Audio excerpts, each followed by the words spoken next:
Transsexualidade. Esse é um tema muito falado nos tempos atuais. Por um lado, há pessoas que abordam esse assunto de forma séria e responsável.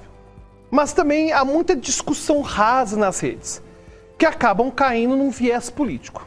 E eu já te falo que este não é o nosso foco aqui. E eu já te adianto, essa questão da transexualidade não é uma questão simples. E dada a complexidade dessa temática, a gente está iniciando uma série de vídeos sobre esse tema aqui no canal. Nesse primeiro vídeo, vamos falar da neurociência por trás da transexualidade. Nos próximos vídeos, falaremos de alguns tópicos sensíveis sobre esse assunto, como os desafios envolvendo as pessoas trans nos esportes, nos presídios e a questão das crianças trans. E se você não me conhece, eu sou Alberto Delísula, professor de psicologia, e você está no Como a Mente Funciona, o canal onde falamos de filosofia, psicologia, neurociência e muito mais. Mas bora lá falar de transexualidade. Primeiramente, é muito importante nos atentarmos para a situação social vulnerável em que esse grupo se encontra de uma forma geral. E para isso, como sempre fazemos aqui nesse canal, falaremos de fatos e dados. Temos como referência os dados de 2021 do Transgender Europe, que mostraram que pelo 13º ano consecutivo, o Brasil tem sido o país que mais mata pessoas trans no mundo todo. A estatística aponta que 4 em cada 10 assassinatos de transexuais do mundo vão acontecer no Brasil. E ainda que boas condições socioeconômicas não sejam garantia de qualidade de vida para pessoas dessa população, é óbvio que a pobreza tende a ser um grande fator de risco para desfechos negativos na vida das pessoas. Apesar de o Brasil ser um país com um grande número de assassinatos de forma geral, isso pode sim fazer parecer que a morte de pessoas trans é só uma consequência. Vale lembrar que esse grupo é atingido mesmo em países com baixos índices de homicídio, como Austrália, Alemanha, Portugal, Nova Zelândia, Singapura e Espanha. Ou seja, a violência contra transgêneros é sim generalizada.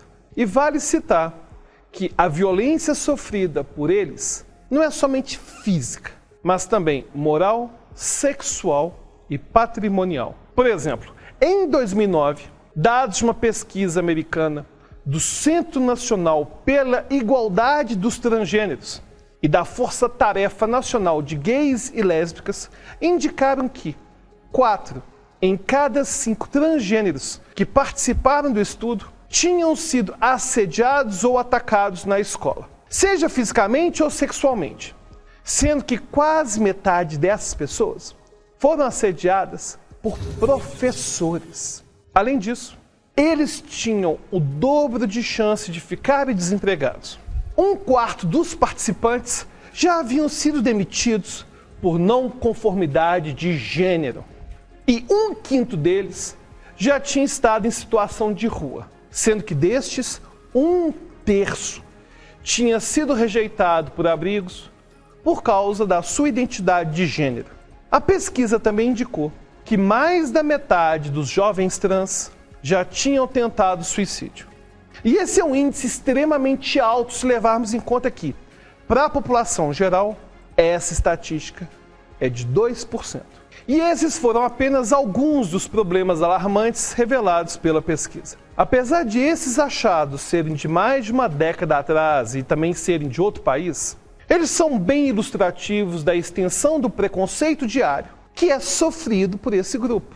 E é claro que, assim como já falamos no nosso vídeo sobre homossexualidade, a discriminação contra pessoas que não se identificam como cis-hétero é um problema social imenso.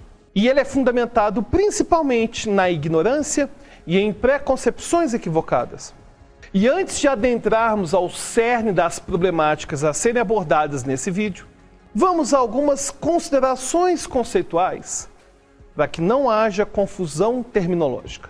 É chamado de transgênero o indivíduo que acredita que a sua identidade de gênero não é compatível com o sexo do seu nascimento, ou seja, o sexo biológico. Por exemplo, alguém que nasceu biologicamente homem, mas que sente que é uma mulher ou o contrário. Ou até mesmo pessoas que nascem do sexo masculino ou feminino, mas que simplesmente não se encaixam nesses padrões. Note que estamos falando aqui do gênero com o qual a pessoa se identifica. Se há compatibilidade entre a identificação e o sexo biológico, falamos que a pessoa é cisgênero. Mas se não há essa compatibilidade, nós dizemos que a pessoa é transgênero. É importante diferenciar identidade de gênero da orientação sexual, que diz respeito ao gênero pelo qual o indivíduo sente atração.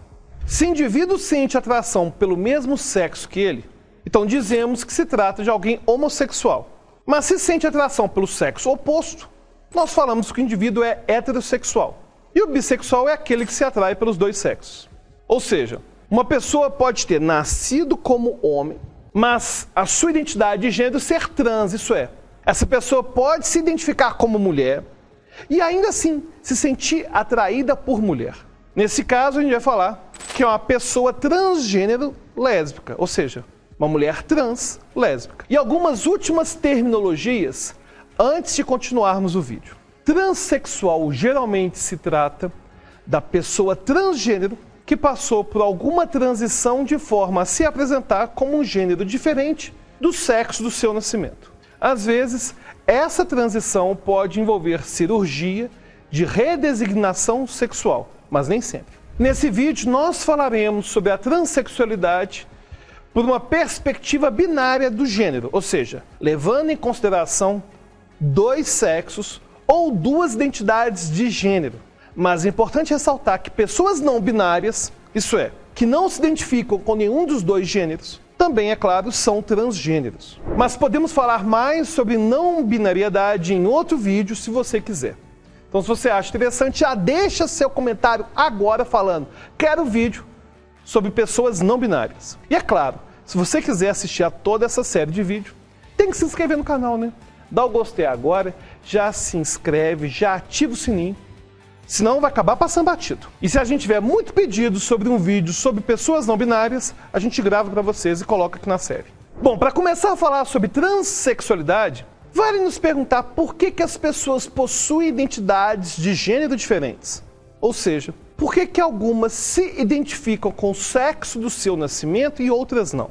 Olha, a resposta mais correta seria: não sabemos ao certo. Mas considerando as pesquisas que temos até o momento da gravação desse vídeo, a nossa orientação sexual e a nossa identidade de gênero parecem ser o resultado de uma interação bem complexa entre nossos genes, nossa biologia, o ambiente pré-natal ao que fomos expostos antes de nascer e as nossas primeiras experiências de vida.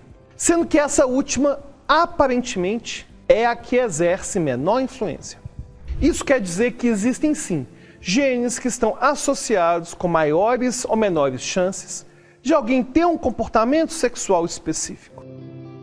Mas não podemos deixar de levar em conta a vida intrauterina, que parece sim ter um papel fundamental, principalmente no que diz respeito à exposição aos hormônios androgênios. Por exemplo, já falamos no vídeo sobre homossexualidade, que indivíduos do sexo feminino portadores de hiperplasia adrenal congênita acabam expostos ao nível alto de testosterona antes do nascimento. Um período no qual o nosso cérebro e a nossa fisiologia ainda estão se formando. Os níveis altos de testosterona aumentam as chances de pessoas do sexo feminino serem homossexuais, bissexuais ou transgênero.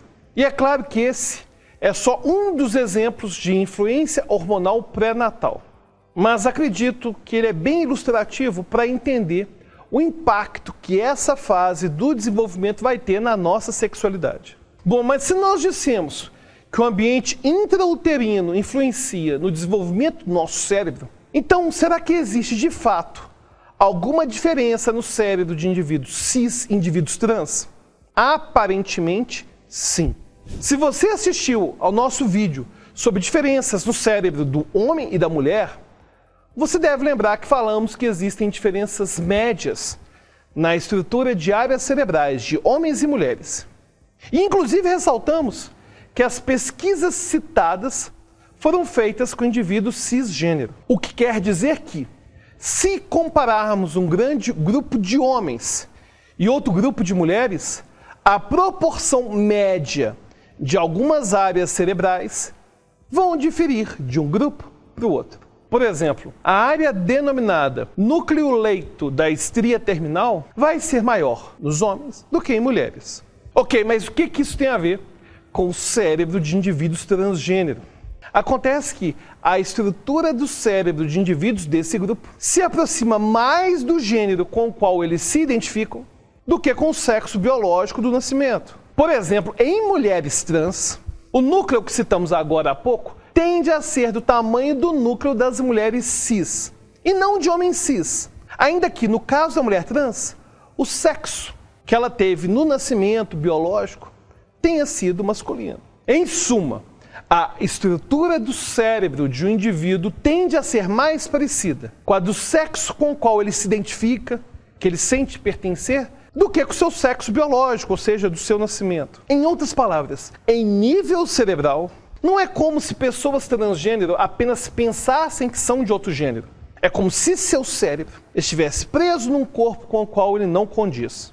Por exemplo, o cérebro de um homem no corpo de uma mulher e vice-versa. No entanto, apesar de todos esses achados, ainda não é possível fazer uma ressonância magnética funcional ou qualquer outro tipo de exame sofisticado para diagnosticar alguém como trans. Inclusive, esses achados se referem à média. Não está falando de psicodiagnóstico. É claro que seria muito mais simples se a ciência pudesse detectar tudo isso de forma objetiva, escaneando o cérebro de alguém, identificando, essa pessoa é do gênero masculino, ou do gênero feminino, enfim. Ocorre que o ser humano é um ser complexo.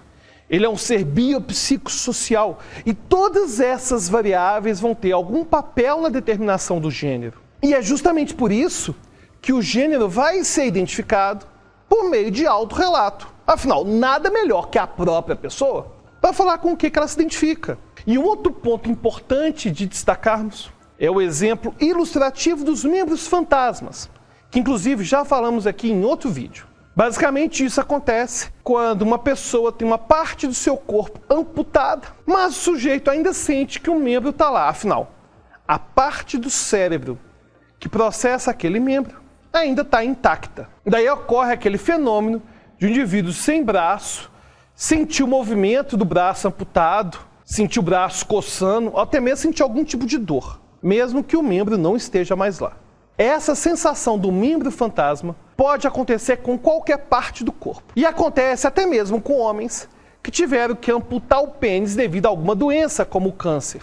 No entanto, esse fenômeno do membro fantasma parece ser menos frequente em transexuais que passaram por uma cirurgia de redesignação sexual. Ou seja, apesar de a sensação de um pênis como um membro fantasma ser relativamente comum em casos de homens cis que tiveram que amputar o pênis, parece que esse fenômeno é menos frequente em indivíduos transgênero que nasceram biologicamente como homens, mas que se identificam como mulher e que optam pela cirurgia de redesignação sexual. Uma hipótese para isso seria que, em nível cerebral, aquele pênis nunca tivesse pertencido àquele corpo, já que o cérebro processava um corpo feminino mesmo antes da operação. Aliás, alguns homens trans, isso é, pessoas que nasceram com sexo feminino, mas que se identificam como sendo homens, possuem dores relativas a um pênis que muitas vezes não existe. Talvez a ausência ou presença de dores fantasmas ou de sensações fantasmas possam indicar uma possível incompatibilidade entre a imagem corporal específica de gênero do cérebro e o gênero somático externo. Bom, devido a essas diferenças e a distorções que circulam por aí, muita gente se pergunta se transexualidade seria um transtorno mental. A quinta edição do Manual Diagnóstico e Estatístico de Transtornos Mentais, o DSM-5, reconhece sim a transexualidade como um transtorno. É a chamada disforia de gênero. Esse transtorno seria identificado como um forte sofrimento emocional causado pela percepção de incompatibilidade entre o sexo biológico do nascimento e a sua identidade de gênero. Veja que o DSM não identifica a transexualidade em si como uma doença, mas sim a ansiedade e angústia que são causadas pela sensação de estar num corpo ao qual a pessoa não pertence. E como você pode imaginar, a necessidade de existir esse diagnóstico não é um consenso. Alguns profissionais e pesquisadores afirmam que o transtorno de disforia de gênero seria uma forma de transformar em patologia a identidade de gênero trans, e que o sofrimento que a pessoa sente é resultado do meio no qual ela está inserida e que a impede de expressar a sua verdadeira identidade de gênero. Ou seja, nesse caso, bastaria que as pessoas em volta dela aceitassem como ela é e que ela realizasse uma transição se julgasse necessário. E assim, o sofrimento acabaria. Por outro lado, outros pesquisadores defendem que o diagnóstico é necessário, pois a angústia nasce da própria sensação de incongruência. Afinal, a pessoa sofre por sentir que está num corpo que não é o seu. Esses autores também argumentam que o diagnóstico de disforia de gênero permite um cuidado mais direcionado, como aconselhamento, terapia hormonal, procedimentos médicos e o apoio social. Inclusive, é justamente o entendimento da disforia de gênero como transtorno que permite que a cirurgia de redesignação seja realizada pela rede de saúde pública, que ela seja feita pelo SUS. Em média, na rede privada, um procedimento cirúrgico como esse pode custar mais de R$40 mil. A remoção da disforia de gênero do DSM pode sim ser um primeiro passo para o sistema público de saúde parar de fazer esse tipo de cirurgia, parar de oferecer o tratamento hormonal gratuito e muito mais. Enfim, apesar de toda a polêmica envolvendo esse diagnóstico, vale lembrar que os manuais de doenças e transtornos estão em constante revisão e pode ser que nas próximas edições o transtorno de disforia de gênero não esteja mais presente, ou até mesmo esteja alterado. De qualquer forma, muitas pessoas transgênero não experimentam ansiedade ou estresse grave devido à sua identidade de gênero, principalmente se elas têm liberdade de agir de acordo com o gênero com o qual elas se identificam. E é importante ressaltar que essa transição pode ou não passar por cirurgias, tratamentos hormonais ou outras intervenções físicas. Caso a pessoa opte por essas mudanças, os profissionais da saúde geralmente recomendam que ela viva pelo menos um ano de acordo com o gênero com o qual ela se identifica. E durante esse período, que ela faça psicoterapia e acompanhamento médico. Embora algumas pessoas acreditem que isso seja uma perda de tempo para indivíduos que estejam em pleno sofrimento, o objetivo de toda essa precaução é eliminar o risco de arrependimento após o processo cirúrgico. Perceba como que tudo que trouxemos até aqui demonstra que o grupo trans não é homogêneo. Na verdade, tratam-se de pessoas muito diversas, assim como em qualquer grupo. Existem aqueles que mantêm em sigilo o fato de serem trans. Existem aqueles que assumiram publicamente que estão vivendo com a identidade de gênero com a qual eles se identificam. E alguns podem variar sua expressão dependendo do local ou do momento em que estão. Alguns podem adotar um gênero ambíguo, não se identificando nem como mulher nem como homem, enquanto outros se identificam, ora como um gênero, ora como outro. Alguns vão sofrer por serem como são, outros não vão sofrer. E algo que também varia de uma pessoa trans para outra é a resposta que os pais tiveram. Alguns pais negam veementemente a possibilidade de aceitar um filho ou uma filha transgênero. Inclusive, segundo uma pesquisa de 2011 realizada nos Estados Unidos pelo Centro Nacional pela Igualdade de Gêneros e pela Força Tarefa Nacional de Gays e Lésbicas, mais da metade dos transgêneros foram rejeitados pela família. É claro que se trata de uma pesquisa de mais de uma década atrás e de outro país. Mas é claro que os números de discriminação no Brasil fazem acreditar que uma fração considerável das pessoas passam pelo mesmo problema no nosso país. Apesar disso, alguns pais acolhem e querem sim fornecer o melhor ambiente para seus filhos e filhas. Em alguns casos, apenas um dos pais aceita realmente, enquanto o outro se mantém inflexível. Alguns pais procuram médicos, psicólogos e até mesmo líderes religiosos para tentar tratar seus filhos para que eles aceitem seu sexo biológico. Enquanto outros buscam os profissionais da saúde para auxiliar nos aspectos emocionais e nos procedimentos pelos quais os filhos querem passar, de forma a facilitar a transição.